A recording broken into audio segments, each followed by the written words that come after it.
Hello, this is Jay Merchant, and as promised, this is the user interface for the original Xbox. Now, most personal computers and game consoles that are made today have a battery inside them, so that when the console is off or disconnected from the power power grid, then they still remember what time it is. Unfortunately, for whatever reason, probably to save costs, Microsoft didn't put a battery in the original Xbox, even though if you look at the guts of the original Xbox, it's actually more like a PC than any of the other consoles at the time that it came out, which was the 11th of the 15th month, 2001. Which is why you can't set the time. Well, that's why the time is before that. Right now the time is, and it's pretty important. I have a lot of computer equipment in my room, so I actually don't have. This is being recorded on October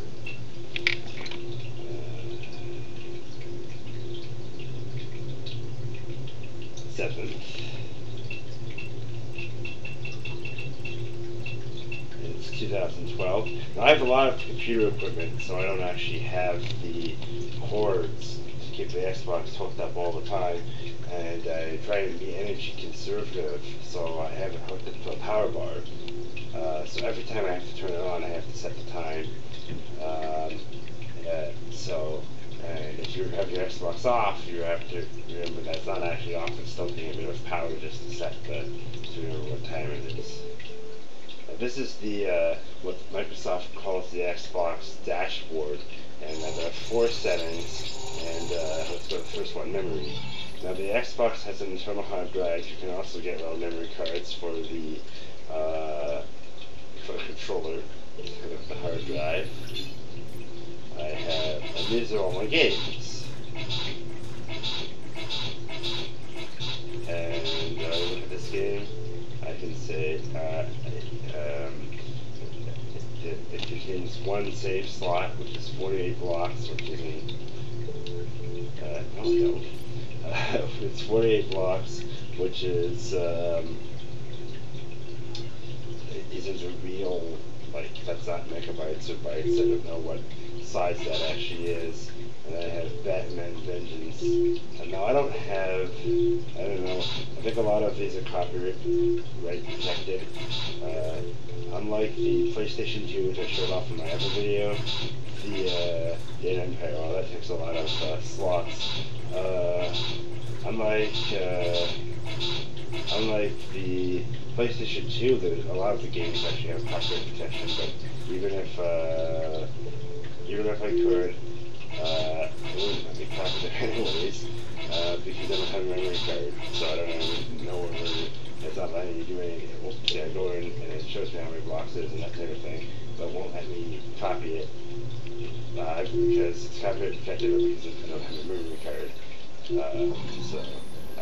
The Xbox, the original Xbox came with a 8 gigabyte hard drive, so that's actually a lot of space. Here's the music. I don't have any music. If you insert an audio C, then there are tools there to allow you to rip the audio C. I don't have Xbox Live. Xbox Live is a paid service for the Xbox. We still have it for Xbox 360, but it was the Xbox Live for the original Xbox was discontinued, so I can't really use that service. So I can't really show you that. Now let's go into the settings. As you can see, the one nice thing about the original Xbox is that the settings are, the menus are a lot more easier to navigate than the PS2 that I was showing earlier. Languages you have here. And then now if you listen carefully,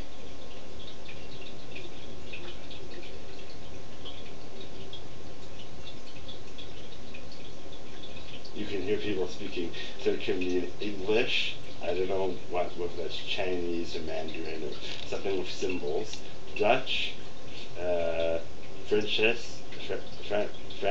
whatever language that is, that language, it's Italiano, that's a different script than this one, so I'm not really sure what that one is. I'm not for script language that uses that or Portuguese. So the original Xbox supports more languages than the other thing. Now, I always considered the original Xbox to be a premium console because it has a lot of features in it that the PS2 doesn't. Audio. Now, as I said before, I have a surround sound decoder, so my audio mode can be mono, which means one speaker, stereo, which means two speakers, and Dolby Surround, which means that I have hooked up to the original decoder. For your information, I hit the back button, I hit E, and even though it has this like the Xbox has this like science fiction kind of look with the hexagons in the background. Even though it has like the hexagons in the or octagons or whatever in the background, and the buttons are like green like that. The Xbox actually does have different colored buttons. The B button is red, the Y button is yellow, and the X button is blue. And I might do a review of the controllers sometime, but you can see lots of reviews online if you want to see what the original Xbox controller looks. But it's really only useful for people who have an original Xbox. This allows me to disable Dolby Digital. Yes, I want Dolby Digital, and that would come through the digital line on the original Xbox and hooked up to surround sound. If I had DTS, I would enable that as well, but I don't. Video mode, it's widescreen. In my other video, when I was talking about DBs, I was talking about anamorphic widescreen. When you have a widescreen, the entire image is squished vertically, so things become tall and thin, and then it's switched, but just the right amount so that when it's stretched out on a 16:9 display, it fits the screen nicely, and that actually makes sense when you think about it. You can look up Wikipedia if you want to know more about anamorphic. No, if I pronounced it right, widescreen. So you can run the Xbox so that all 16:9 content, as you can see, this is 16:9 content, but I had to use an MPEG tool to set the 16:9 flag on the video because my video capture card seems to record this at 4:3 even though I'm stretching it to fill the screen. So I'm viewing this in 16:9 even though the capture card decided to record it in 4:3. You can letterbox it, which looks like that, or you could make it display like that. So now you can see it's stretched because it's meant to be displayed on a 4:3 television. And it actually works.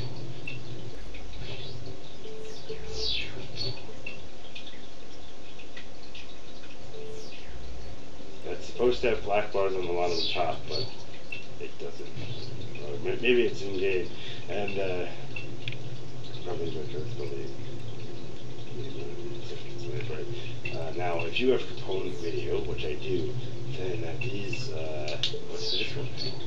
Does your high definition TV support 480p resolution? Yes, it does. And then it supports 720p, yes, and 1080i. Now, these games, it's rare to find a game that has 720p or 1080i.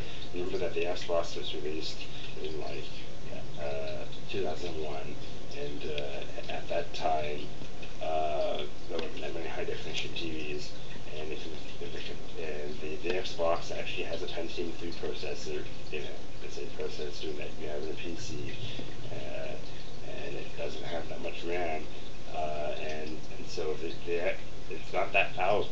So it's like trying to run a 1080 on a computer from 2001. It's very rare. So it's amazing that it actually has that feature at all. But it's hardly used. Network settings. Let's see what's in here. Okay. Well, this. Okay. upload to this one. Now it says I'm not connected to the internet because there's a little point because I don't have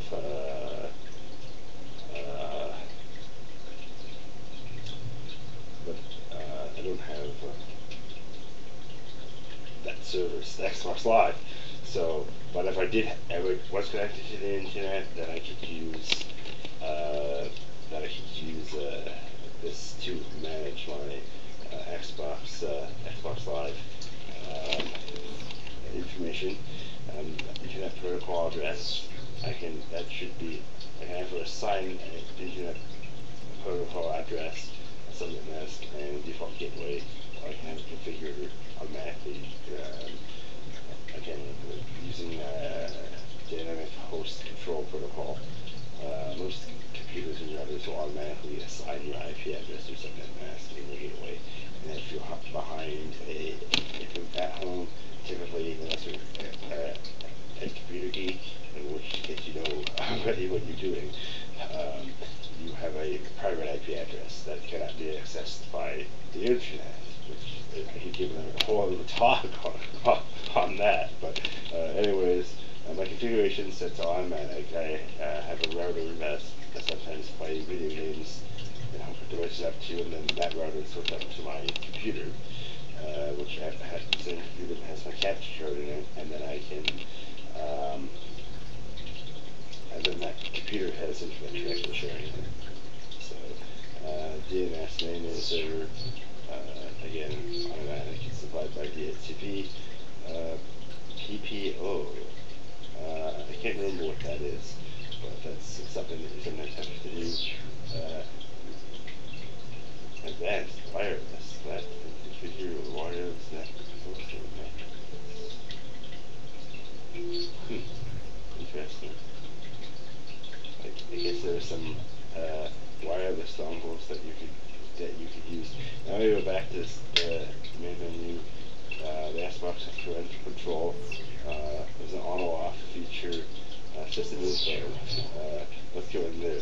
The Xbox trademark video game system from Microsoft. Copyright C. Microsoft Corporation 2004. This computer program is protected by copyright law and international trademarks. Unauthorized redaction of this program or any portion of it may result in severe civil and criminal punishment and will be considered under the maximum extent possible under the law. That's what the system from Microsoft. Copyright. Now it's looping through. Now showing the Xbox on screen should be fair use because it's for educational purposes, and that's the Xbox, which I have to give points to Microsoft for this, because it's actually so much simpler than the PS2. So you can watch.